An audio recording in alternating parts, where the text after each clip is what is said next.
அஸ்ஸலாமு அலைக்கும். ரமதான் மாசம் வந்துருச்சு. இந்த மாசம்னா வெறும் பசி தாகம் மட்டும்தானா? இல்லவே இல்ல. அதை தாண்டி நம்மள ஆன்மீக ரீதியா இன்னும் ஒரு படி மேல கொண்டு போற 10 முக்கியமான இலக்குகளை பத்தி தான் நாம இப்ப பார்க்க போறோம். சரி, ஒரு நிமிஷம் யோசிச்சு பாருங்க. ரமலான்னா என்ன? உடனே நமக்கு ஞாபகம் வர்றது நோன்பு. அதாவது சாப்பிடாம தண்ணி குடிக்காம இருக்கிறது. ஆனா உண்மையிலே ரமலானோட நோக்கம் அவ்வளவுதானா? வாங்க, இதுக்கு பின்னால இருக்கிற ஆழமான அர்த்தத்தை நம்ம தேடி போவோம். நிச்சயமா இல்ல. ரமலான்ங்கிறது வெறும் பட்டினி கிடக்கிறதே இல்ல. சொல்லப்போனா இது ஒரு ஸ்பெஷலான ஆன்மீக பயிற்சி முகாம் மாதிரி.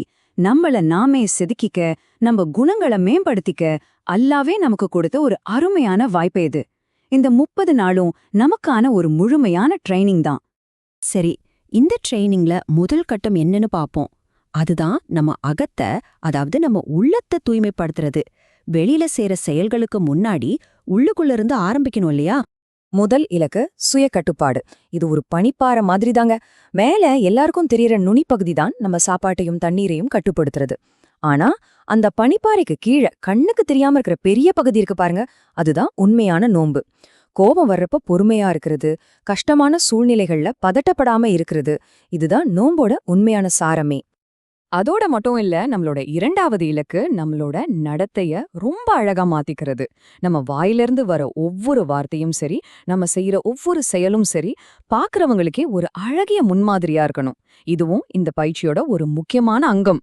ஓகே, இப்ப நம்ம உள்ளத்தை சரி பண்ணிட்டோம். அடுத்தது என்ன?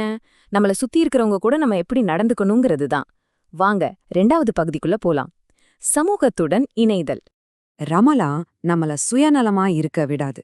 அது நம்மள சமூகத்தோட இணைக்குது. எப்படின்னு கேட்டிங்கன்னா 2 வழில. 1, தர்மம் செய்றது.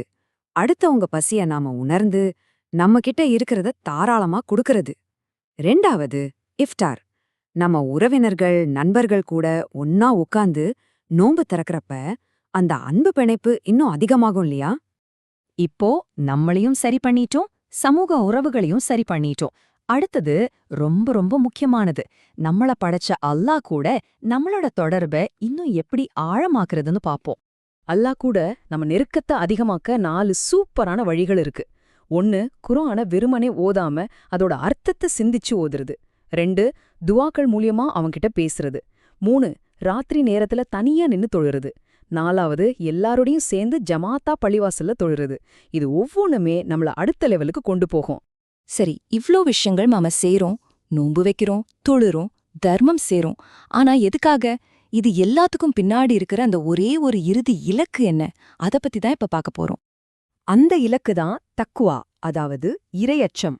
சிம்பிளா சொல்லணும்னா, அல்லாஹ் நம்மள எல்லா நேரத்திலயும் பார்த்துக்கிட்டே இருக்காங்கிற அந்த ஆழமான உணர்வு. இந்த உணர்வு மட்டும் நம்ம மனசுல பதிஞ்சிட்டா, பாவம் செய்யறதுக்கு முன்னாடி நம்மள அறியாமையே ஒரு தடுப்பு வந்துடும்.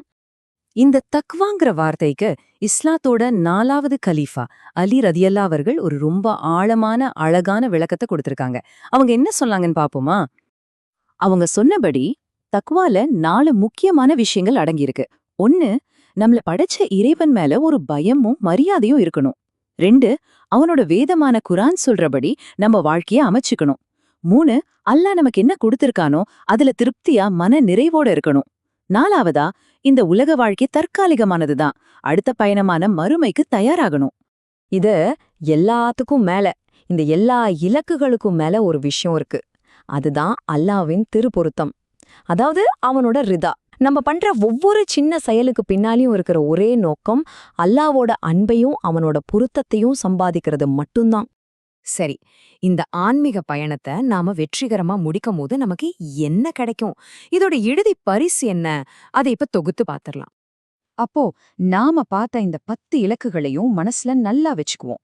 இது ஒவ்வொன்னும் நம்மள ஒரு சிறந்த மனுஷனா, ஒரு சிறந்த முஸ்லிமா மாத்துறதுக்கான படிகள் தான். இந்த 10 இலக்குகளையும் தூய்மையான எண்ணத்தோட அல்லாவுக்காக மட்டுமே நாம செய்ய முயற்சிக்கும்போது இதுக்கு கிடைக்கிற ஒட்டுமொத்த பரிசு என்ன தெரியுமா?